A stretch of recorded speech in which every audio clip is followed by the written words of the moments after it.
Good work by Seymour. Lomu, a hard man to stop. Look at the difference in the size, but lots of courage there from Farid Abdul Rahman. And never has a picture told a better story than this one when Farid Abdul Rahman tries to tackle Janalamu. It'll come into picture now. And there's the story. New Zealand v Malaysia.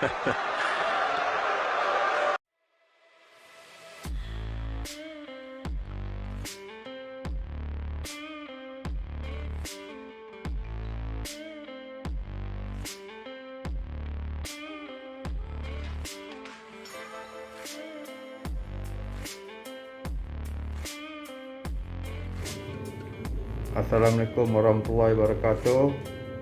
Nama saya Ahmad Farid bin Abdul Rahman, juga dikenali dengan nama Ujang. Saya berumur 50 tahun dan berasal dari Kampung Bongek, Rembau, Negeri Sembilan, Rembau Most Wanted, PCO.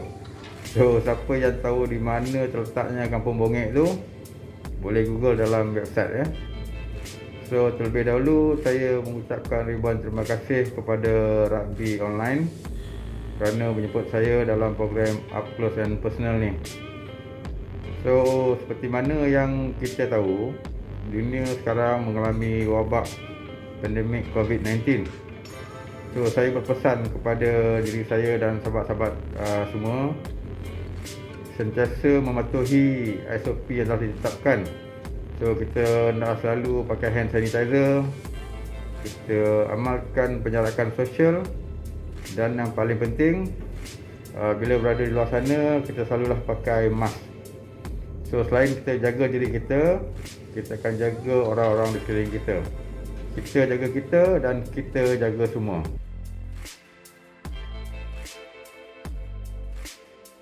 Okey, saya mula main rugby pada tahun 1983, di mana ketika itu saya berumur 13 tahun dan bersekolah di Sekolah Menengah Sains Sekolah Pilah Tunku Jaafar.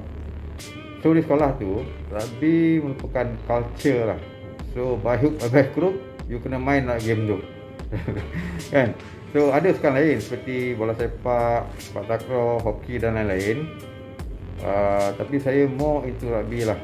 So, untuk pengetahuan semua, saya pernah mewakili pasukan bola sepak Negeri Sembilan di dalam kejohanan MSSM.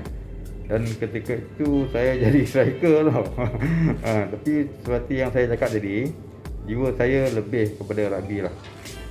So, bertitik tolak daripada itu, lepas alam persekolahan, sahabat saya dan juga mentor Nak Akmal Makno ajak saya main untuk kelab NS Wanderers, dan merupakan satu peluang yang baiklah bagi saya untuk mengembangkan karier saya. So, the best part is, siapa yang main NS Wanderers automatically akan mewakili Negeri Sembilan. Okay, it's a good lah. And then lepas tu saya ditawarkan kerja oleh Bank Bumi Putra Malaysia Berhad. So, kelab tu merupakan satu kelab yang boleh katakan antara terbaik lah dalam Malaysia. So, dikenali dengan nama BBMB Night. So, yang tu dalam tahun awal 90-an lah. Okey, saya berterima kasih kepada kelab saya, NS Wanderers, State, Negeri Sembilan dan kelab BBMB Night, kerana mereka lah yang menaikkan saya di peringkat yang tertinggi dalam bidang rugby ni.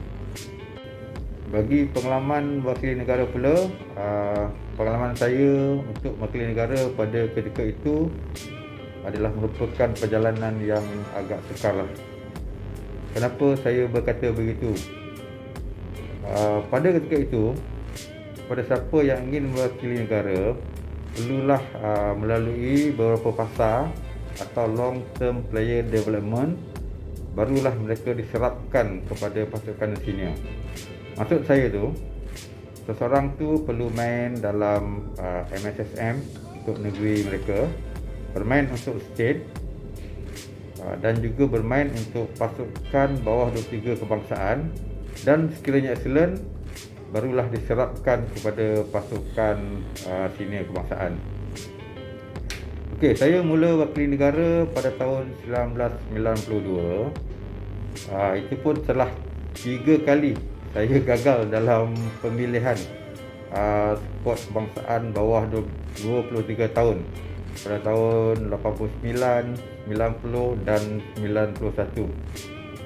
So saya rasa mungkin rezeki saya tak ada di situlah. So saya transformkan diri saya pada tahun 1992 untuk mencuba dalam sesi pemilihan untuk senior team senior team 7-11.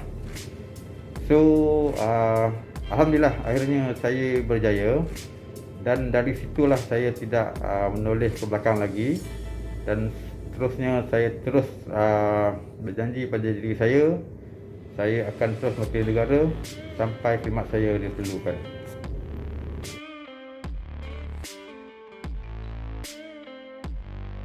Okey, pertama sekali kita kena tahu apakah definisi jurulatih dan pemain itu sendiri. Jurulatih adalah seorang yang berkemahiran untuk melatih seseorang untuk menjadi mahir. So dalam konteks ini, seseorang itu adalah merupakan pemain. So pemain haruslah mengikut aturan apa yang diatur ataupun diajar oleh jurulatih untuk menjadi seseorang yang hebat. Mereka berdua ini adalah individu yang saling berkait antara satu sama lain. Jurulatih boleh menerapkan nilai-nilai kejayaan mereka seperti demokrat ataupun autokratik untuk melatih pemain-pemain. So pemain mestilah mempunyai disiplin yang tinggi untuk menjadi seorang yang berjaya satu ketika nanti.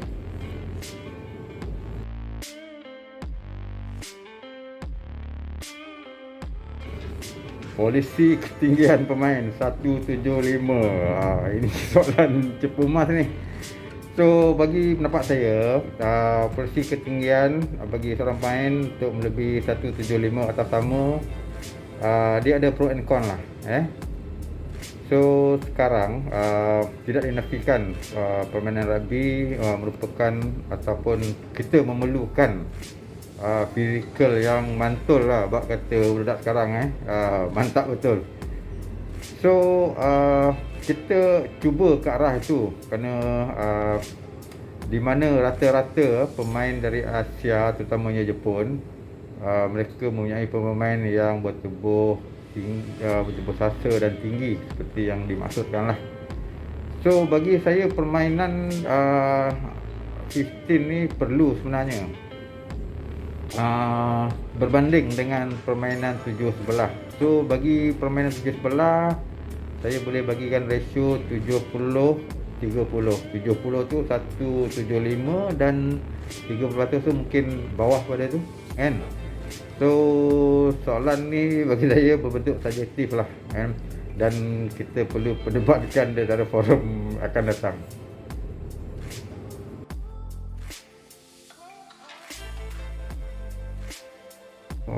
Okey, di sini boleh saya katakan ia merupakan satu pengalaman yang tak boleh dilupakan lah. Satu pengalaman manis bagi diri saya. Program ini sebenarnya telah bermula pada tahun 1994 lagi, di mana inisiatif Kesatuan Rugby Malaysia dan Majlis Sukan Negara pada ketika itu telah memilih seramai 40 hingga ke 50 pelatih untuk join program ni. So di akhirnya kita hanya mendaftar seramai 10 orang lah.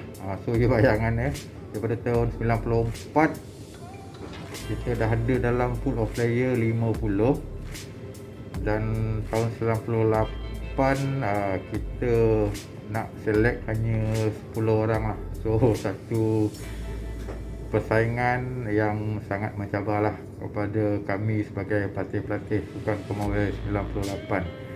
Okey,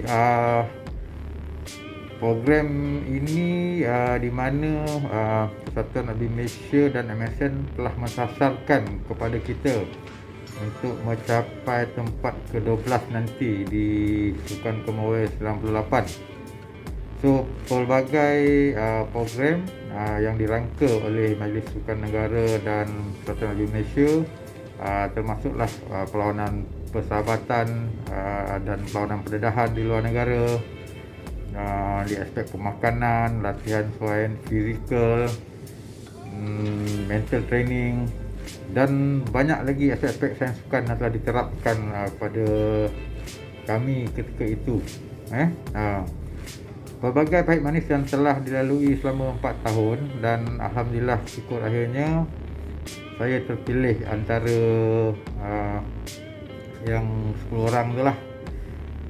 So pengalaman manis ketika Sukan Commonwealth tu, of course lah, masa perlawanan pembukaan tu Malaysia bertemu pasukan New Zealand All Black. So ketika itu All Black dibarisi oleh ramai bintang-bintang seperti Jonah Lomu, Eric Rush, Christian Cullen, Jolie Vediri, dan beberapa nama besar lagi lah. So apa yang membanggakan kami pada ketika itu, kami dapat bertahan selama tak salah saya 3 hingga 4 minit masa permainan, barulah All Black boleh try. Tengok 3-4 minit tu lama juga tu sebenarnya. So ketika itu Jonah Lomu tengah meningkat naik lah. So sebenarnya saya tak dapat tackle Jonah Lomu kan. Saya cuma dapat tampar je dia. Okay, so he's a great player lah, Jonah Lomu. And then sad to say lah, dia pun dah meninggal dunia. So rest in peace lah my friend.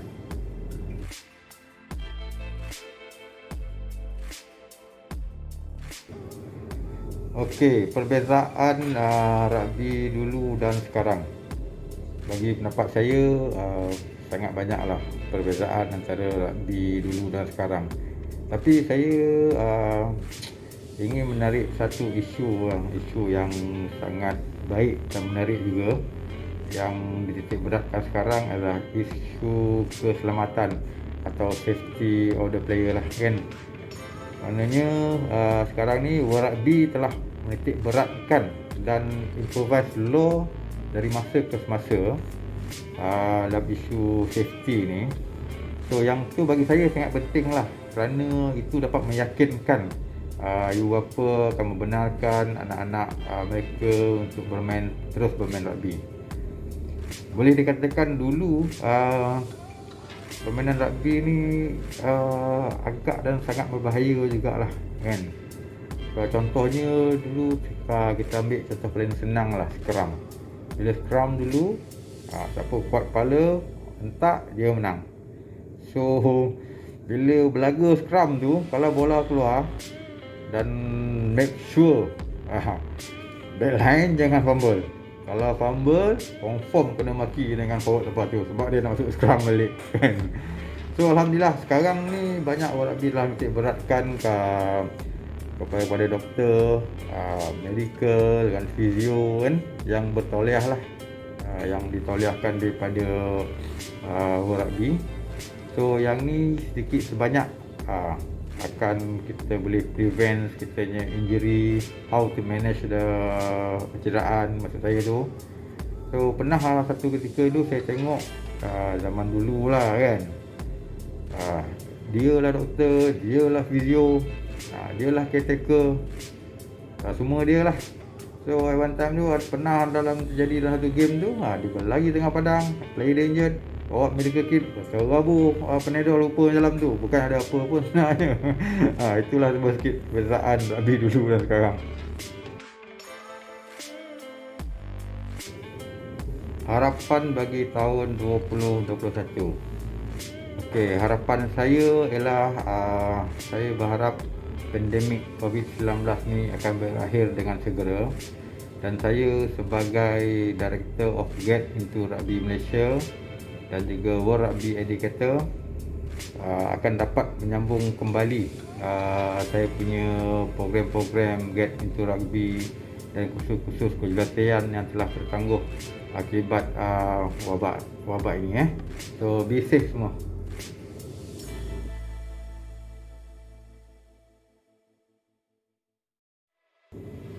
7-11 atau 15-11. Okey, soalan yang menarik ni. Okey, kalau kita bermain dalam antarabangsa, cap kita akan dikira melalui permainan 15-11. Tapi saya lebih tertarik bermain di dalam 7-11. Ni sebab apa? Sebab dalam 7-11 ni banyak individu skill yang kita boleh paparkan, sepertinya side step, dummy, di mana ada situ agility dan banyak lagi individu skill yang kita gunakan di dalam permainan 7-11 ni. Dan paling penting sekali 7-11 ni kita boleh menirukan pihak lawan dan kawan kita.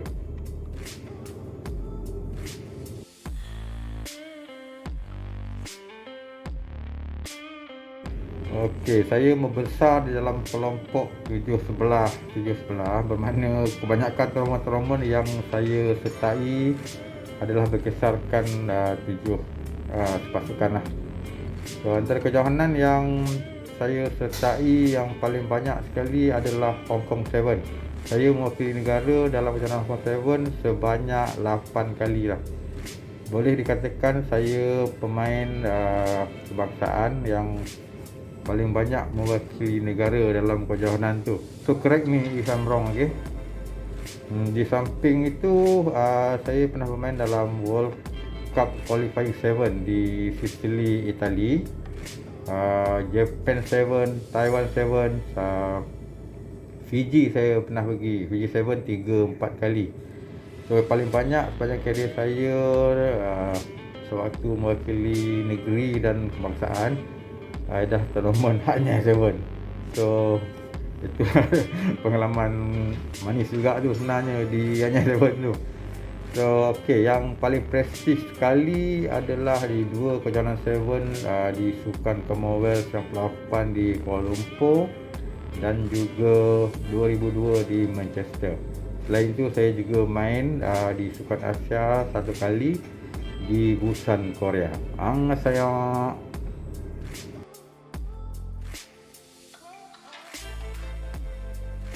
Okey, pertamanya kita berbalik pada soalan yang tadi, iaitu peranan jurulatih dan pemain.